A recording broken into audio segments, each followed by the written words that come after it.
Assalamualaikum. Ni mak nak tunjuk cara mak buat belebat ubi ya. Kalau orang Kelantan ni panggil belebat ubi. Kalau orang sini panggil lepat kot. Lepat ubi ya. Ni mak pakai tepung beras ni. Mak pakai dua ni je, dua cawan ya. Okey, dua cawan. Satu. Dua cawan ya. Dua cawan tepung. Tepung gandum setengah cawan ya. Okey, setengah cawan tepung gandum ya.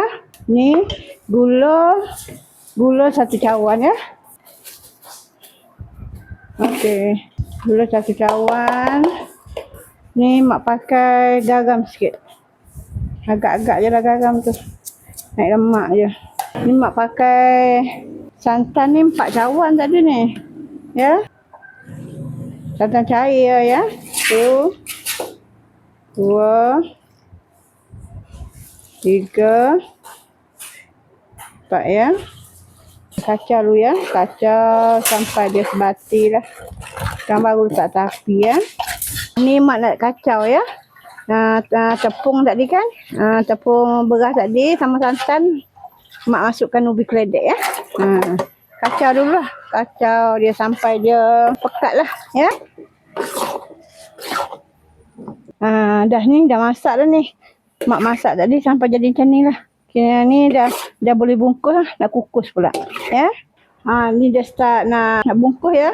Sekejap lagi kita rebus dia. Dia tutup tak habis dia macam ni lah tutup dia.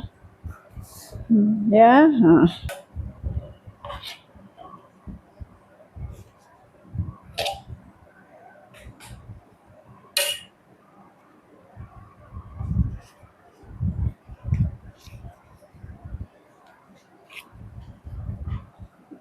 Ni mak kukus ya.